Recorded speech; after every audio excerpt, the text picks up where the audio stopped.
Depois de nosso vídeo falando sobre apologética cristã, cujo link está na descrição, nos vimos impelidos a falar sobre Deus, sobre o ser de Deus, argumentos de sua existência, atributos, natureza e etc. Mas antes, peço para você se inscrever no nosso canal para receber as atualizações sobre novos vídeos, e pedir para você nos ajudar a divulgar este trabalho, compartilhando com seus amigos e irmãos da igreja. Vamos para o nosso estudo! Preciso começar este assunto lembrando a você que qualquer estudo teológico nunca conseguirá exaurir todas as questões acerca de Deus e sua obra. Isto porque somos humanos e limitados. A revelação das Escrituras são o único embasamento que temos para compreender o que o próprio Deus quis que soubéssemos dele. Por isto, não se decepcione com o fato de não podermos responder tudo, mas alegre-se porque Deus permitiu que conseguíssemos compreender parte de seus mistérios e, com isto, adorá-lo e servi-lo como ele exige e merece. As provas da existência de Deus se fazem de duas maneiras: com provas internas na Bíblia, e as provas externas à Bíblia. As provas internas, também chamadas de exclusivas, são aquelas que podemos observar pela confecção e conservação da própria Bíblia, bem como das evidências apresentadas nos textos da revelação da palavra. Nas provas externas, ou gerais, temos a natureza, sua ordem, bem como a complexidade de qualquer coisa por mais simples que possa parecer em sua aparência visível. Vamos aprofundar as questões conforme os argumentos que apresentaremos a partir deste tópico. No livro Teologia Sistemática de Louis Berkhoff diz, abre aspas, não há sentido em falar-se do conhecimento de Deus, se não se admite que Deus existe. A pressuposição da teologia cristã é um tipo muito definido. A suposição não é apenas de que há alguma coisa, alguma ideia ou ideal, algum poder ou tendência com propósito, a que se possa aplicar o nome de Deus, mas que há um ser pessoal autoconsciente, autoexistente, que é a origem de todas as coisas e que transcende a criação inteira, mas ao mesmo tempo é imanente em cada parte da criação, fecha aspas. Este entendimento é fundamental para começar o estudo teológico, uma vez que não tem sentido algum se não tivermos esta certeza em nós. Uma pessoa que pretender começar a estudar teologia sem crer na existência de Deus, terá somente duas opções: abandonar o curso por não conseguir absorver e compreender os temas que serão apresentados, ou irá reconhecer a existência de Deus, uma vez que as evidências que podem ser percebidas de maneira empírica e cognitiva, levam indubitavelmente à implacável verdade. Deus existe e é o Senhor de tudo. Em concordância com este pensamento, Wayne Grudem diz o seguinte em seu livro de Teologia Sistemática, abre aspas, a evidência de que Deus existe é clara ao longo da Bíblia. Além disso, a Bíblia em todos os lugares assume que Deus existe. O primeiro versículo do Gênesis não apresenta nenhuma evidência da existência de Deus, mas imediatamente começa a nos dizer o que ele fez: no princípio criou Deus os céus e a terra. Se estamos convencidos de que a Bíblia é verdadeira, então nós sabemos pela Bíblia que Deus não só existe, mas também muito em sua natureza e suas ações, fecha aspas. Logo, é princípio básico na teologia e seu estudo é que a Bíblia em si é a prova bíblica de Deus. A partir do momento que você abre o texto bíblico, desde Gênesis 1 verso 1 até Apocalipse 22 verso 21, você vai encontrar provas bíblicas da existência de Deus. Em Romanos, capítulo 1, versos 19 e 20, Paulo nos diz que o mundo dá abundante e inequívocas evidências da existência de Deus. Na história, filósofos cristãos e não cristãos tentaram evidenciar de várias formas a existência de Deus. Suas observações passaram por vários prismas. Vejamos quais são. Primeiro, argumento ontológico. O argumento ontológico preconiza que a simples ideia na existência de um ser perfeito, esse ser tem que necessariamente existir. A ontologia pode ser entendida basicamente como o ramo da filosofia que se dedica a estudar os atributos gerais do ser. Schaeffer define a ontologia dentro do teísmo da seguinte forma, abre aspas, o argumento ontológico no teísmo consiste num curso de raciocínio a partir de Deus como a primeira causa absoluta de todas as coisas para as coisas que ele causou, especificamente, a ideia inerente de que Deus existe, fecha aspas. Devemos considerar que tanto teístas quanto ateístas podem concordar ou discordar em diversos aspectos da origem da vida, da Terra e do universo. Porém, ambos chegarão a um ponto que terão que assumir uma causa primária para todas as coisas. Matéria não tem sua origem na eternidade. A vida não surgiu do nada. Para o ateísta, o universo, a Terra, a vida, é nada mais que uma sequência improvável de acasos perfeitos que nos trouxe a este momento específico. Para nós, que cremos em Deus, Ele é a causa de todas as coisas e sem Ele nada poderia ter acontecido.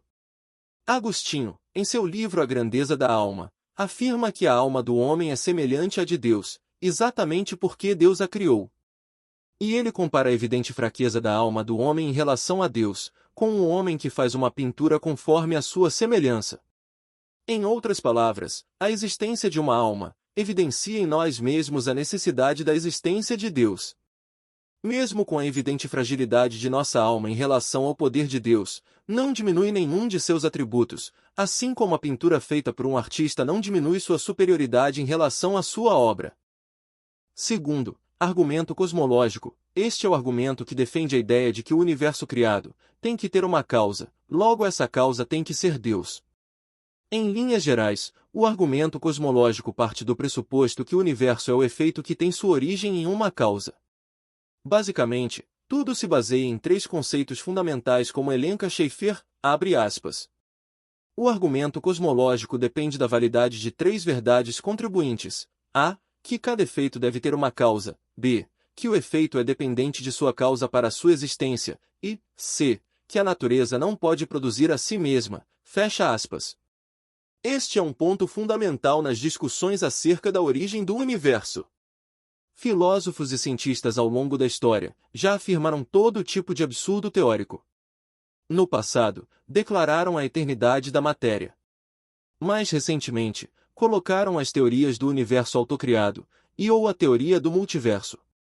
Até mesmo teorias como a de surgimentos sucessivos do universo que se expandiria e se contrairia, para posteriormente expandir novamente. Entretanto, nenhuma dessas teses se sustenta a persistente pergunta: e antes da matéria, ou antes da expansão, o que é que havia? A matemática já afirma que qualquer número multiplicado por zero é zero. O nada não pode produzir nada, porque é o nada. Como nada, precisamos entender a inexistência absoluta de qualquer coisa, imaginável ou não.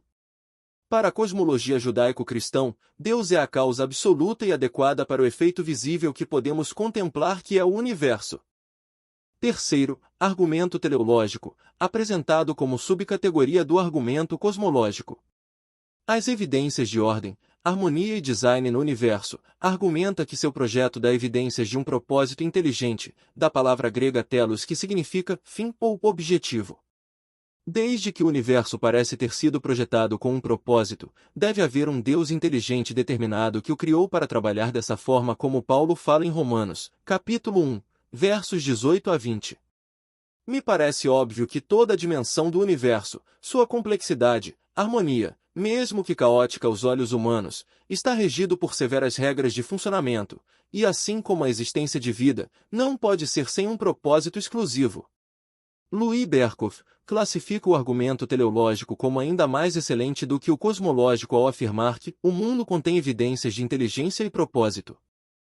Quarto, argumento moral. Este pensamento inicia-se com o sentido do bem e do mal que os seres humanos têm, e a necessidade de justiça, e argumenta que deve haver um Deus que é a fonte do conceito do bem e do mal e que um dia a justiça vai para todos, como declarado em Romanos capítulo 2, versos 14 e 15. O argumento moral não expressa que a moralidade humana está atrelada à crença pessoal ou coletiva, mas em algo maior que está na consciência do ser humano como que colocada lá por padrão. Podemos chamar isso de indigital de Deus no homem. Em Gênesis 1, verso 26, ao afirmar que o homem seria feito conforme a imagem e semelhanças de Deus, fica claro que Deus criou o homem com características que declarariam esta evidência indelével da mão de Deus na criação do homem. Quinto, argumento histórico ou etnológico, a simples observação de manifestação da crença em seres superiores a ele mesmos em todas as culturas e povos na história da humanidade, demonstra ser algo que está na natureza do homem. Isto por si mesmo, demonstra que um ser superior constituiu o homem um ser religioso. A palavra declara em Eclesiastes capítulo 3, verso 11, que Deus pôs a eternidade no coração do homem. O sentimento do homem natural é de que existe algo maior que ele. Alguns iludidos pela cultura pop falam de alienígenas e coisas do tipo.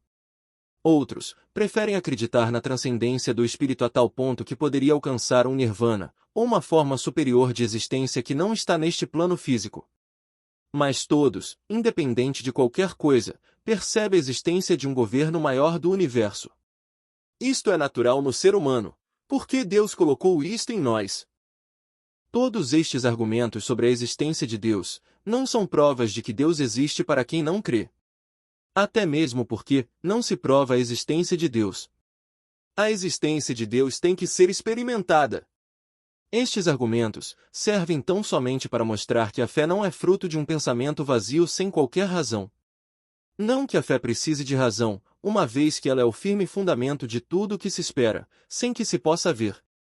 O Wayne Gruden, no entanto, nos diz o seguinte, abre aspas. Se válido significa capaz de forçar acordo desde o princípio com falsas premissas, então, é claro, nenhum destes testes é válido porque nenhum deles pode exigir acordo de todos considerar isso.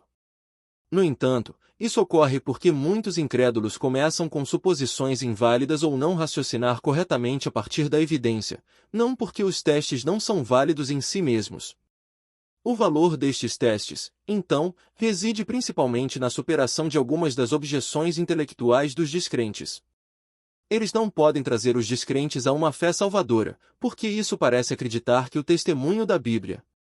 Mas eles podem ajudar a superar as objeções dos incrédulos, e, para os crentes, podem fornecer evidência intelectual adicional para algo que já estão convencidos por causa de sua própria sensação interna de Deus e do testemunho da Bíblia. Fecha aspas. Em outras palavras, não é a nossa racionalidade e inteligência que serão capazes de produzir uma fé salvífica no interlocutor descrente, até porque, nenhum destes testes citados acima, estão livres de pressupostos falsos em suas afirmações iniciais, o que compromete o resultado, servindo tão somente para superar negativas intelectuais pré-existentes nos descrentes. Além de produzir para os crentes, evidências adicionais, externas à Bíblia, que reforçarão a sua fé. Mas somente a ação do Espírito Santo de Deus, com a pregação simples da Palavra de Deus, é capaz de produzir salvação. Espero que tenham gostado deste estudo. Não se esqueça de se inscrever neste canal para receber a continuação deste estudo, e todos os vídeos novos que virão por aqui. Curta e compartilhe, e ajude a espalhar um pouco de boa teologia cristã na internet. Fiquem na paz de Cristo e até o próximo vídeo.